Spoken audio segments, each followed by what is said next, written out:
Bonjour, je suis venu vous parler d'un gaz radioactif et cancérigène qui s'appelle le radon. Il est la seconde cause du cancer du poumon après le tabac. À travers cette petite animation, nous allons essayer de le découvrir. Tout d'abord, il faut savoir que le radon est un élément du tableau périodique. Il fait partie de la famille des gaz nobles, ou parfois appelés gaz rares ou encore gaz inertes. Par ses propriétés physiques, il est inodore et incolore. Sa durée de vie est courte, mais il est produit en permanence car il est le fruit de la désintégration de l'uranium en passant par des éléments radioactifs tels que le thorium et le radium. Voilà pour le côté scientifique du radon. Ce qu'il faut retenir, c'est qu'il ne se détecte pas facilement, mais surtout qu'il est radioactif. Il est dangereux pour l'homme car nous le respirons, et dans les poumons, le radon et ses descendants émettent des particules alpha et bêta qui sont dangereuses pour nos cellules.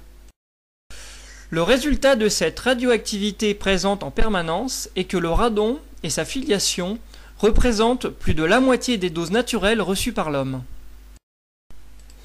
Bien entendu, cette radioactivité n'est pas sans conséquences. Depuis 1987, des organismes officiels tels que l'OMS émettent des bulletins d'alerte pour nous avertir de la dangerosité de ce gaz. Ainsi, sur leur site internet, nous pouvons lire que 3 à 14% des cas des cancers du poumon sont à attribuer au radon. Ils nous informent également que par tranche de 100 becquerels par mètre cube supplémentaire dans l'habitation, le risque de développer un cancer du poumon augmente de 16%.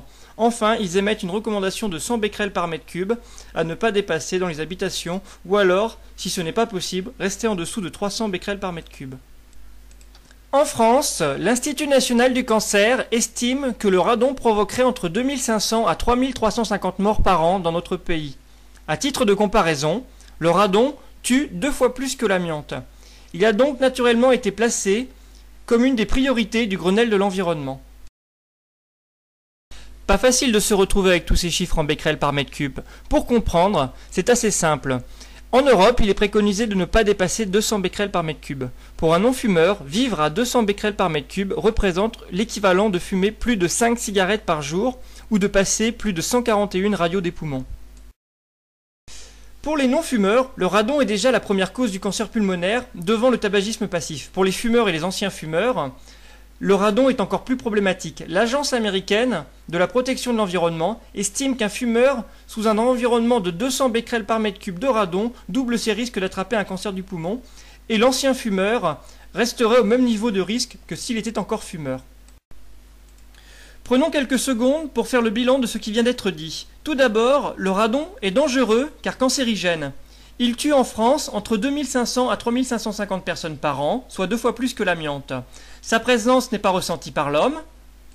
Il est la première cause du cancer pulmonaire chez les non-fumeurs et un facteur aggravant chez les fumeurs. Maintenant, j'espère que vous avez compris ce qu'il est. Alors voyons comment nous le côtoyons. Le radon vient du sol et son émission varie en fonction de la teneur d'uranium dans les minéraux souterrains. Il pénètre via les fondations, où il rentre progressivement dans la maison, ou alors par les canalisations en se mélangeant à l'eau. Sa venue dans l'habitation est favorisée par la dépression à l'intérieur de l'habitation qui attire le radon depuis le sol par des phénomènes naturels. En conclusion, le radon est présent d'une manière totalement naturelle et depuis toujours dans les habitations. Néanmoins, le problème va en s'aggravant depuis les années 70 car nous le fréquentons de plus en plus. À cela, 3 raisons. Aujourd'hui, nous passons 2 fois plus de temps à l'intérieur de l'habitation que dans les années 50. Donc nous sommes 2 fois plus exposés au radon qu'auparavant. Avec le choc pétrolier, nous avons ajouté des isolations thermiques qui limitent les échanges d'air. Enfin, les VMC qui servent à éliminer l'humidité, en revanche, n'éliminent pas le radon, mais amplifient le phénomène de dépressurisation, décuplant le niveau attendu. En règle générale, le niveau de radon dans l'habitation suit des cycles qui offrent des pics de concentration la nuit, quand nous dormons, ou encore l'hiver, lorsque le chauffage est allumé et que les fenêtres sont fermées. Toutefois, cette observation est loin d'être une règle absolue. L'apparition du radon dans l'habitation va dépendre, outre de la pression intérieure, mais aussi de la météo, des vibrations dans le sol, et tout un ensemble d'autres facteurs difficilement contrôlables. C'est pour cela qu'une simple aération ne règle souvent pas le problème du radon. Aérer l'habitation 2 à 3 fois par jour avec les fenêtres grandes ouvertes 5 minutes est indispensable pour évacuer les polluants domestiques tels les COV. Néanmoins, une telle aération n'agit pas efficacement pour éliminer le radon. C'est le même phénomène que nous rencontrons lorsque nous faisons des crêpes. Si l'aération n'est pas présente au bon moment, l'odeur des crêpes perdure malgré les ouvertures de fenêtres répétées.